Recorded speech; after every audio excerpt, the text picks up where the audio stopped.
అవుతామని అనుకోము.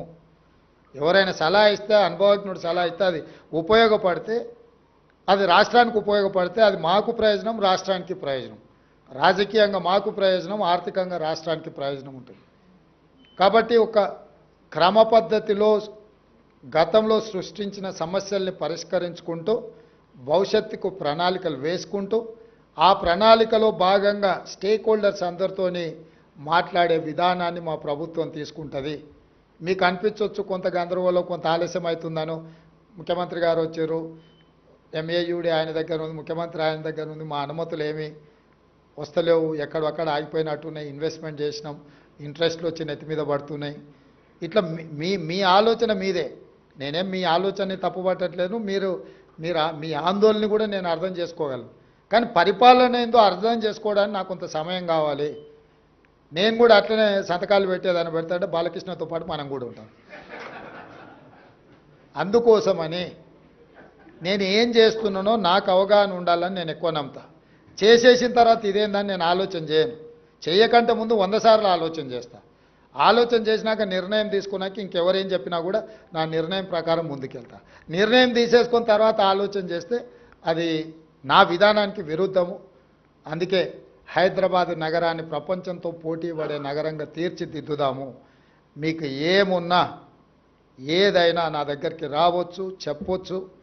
Personal agenda లేకుండా స్టేట్ ఇంట్రెస్ట్లో వస్తే 100% అక్రాస్ ద టేబుల్ ఆ ఇష్యూస్ని రిజాల్వ్ చేస్తా. పర్సనల్గా కూడా ఏదైనా ఉంటే అది చట్టపరిధికి లోబడి ఉంటే పర్సనల్గా కూడా ఎవరికైనా పలకడానికి నాకు ఎలాంటి అభ్యంతరం లేదు.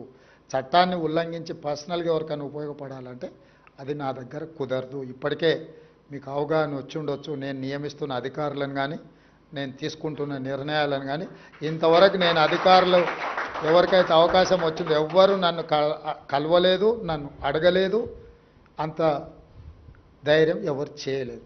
నేనే కష్టపడే అధికారులు, రాష్ట్ర నిర్మాణంలో ఉపయోగపడే అధికారులు, ట్రాన్స్పరెంట్గా పరిపాలన అందిస్తారు, డీవేట్ వయలేట్ చేయకుండా చట్టాన్ని అమలు చేస్తారు అనుకున్న వాళ్ళందరికీ నాకున్న అవగాహన మేరకు, అంటే అందరికి అవకాశం వచ్చిందంటే రాకపోవచ్చు. ఒక పోస్ట్ ఉంటే 10 మంది ఈక్వల్లీ క్వాలిఫికేషన్ ఉన్న వాళ్ళు ఉంటే ఎవరికో ఒకరికే ఇవ్వగలుగుతాను నేను. కాబట్టి భవిష్యత్తులో కూడా అవకాశాలు ఉంటాయి. క్రడాయి కూడా నేను చెప్పేది ఒకటి, ఈ నగరం మనది. ప్రపంచంలో ఏ నగరానికైనా గుర్తింపు ఏంటంటే బిల్డర్స్ కట్టిన ల్యాండ్ మార్క్సే. నీకు న్యూయార్క్లో పోతే స్టాచ్యూ ఆఫ్ లిబర్టీ అంటారు, హైదరాబాద్కి పోతే చార్మినార్ అంటారు, ఢిల్లీకి పోతే ఇండియా గేట్. ఇవన్నీ ఎవరో ఒక బిల్డర్స్ కట్టినట్టువే కదా. సో ప్రపంచంలో ఏదైనా ల్యాండ్ మార్క్ డెవలప్మెంట్ అనేది మీలాంటి బిల్డర్స్ నిర్మించిన నిర్మాణాలే. ఈ హైదరాబాద్ నగరాన్ని కూడా అద్భుతంగా తీర్చిదిద్దుకుందాము. మీ ఇండస్ట్రీకి అవుట్ అండ్ అవుట్ సపోర్ట్ చేస్తాను. నాకు రియల్ ఎస్టేట్ పట్ల సంపూర్ణమైన అవగాహన ఉన్నది. నాకు రాజకీయంతో పాటు ఇంకొక ఫీల్డ్లో ఏమైనా కొంత అవగాహన ఉందంటే అది real estate and construction. So నాకు అవగాహన లేదని అనుకోకండి.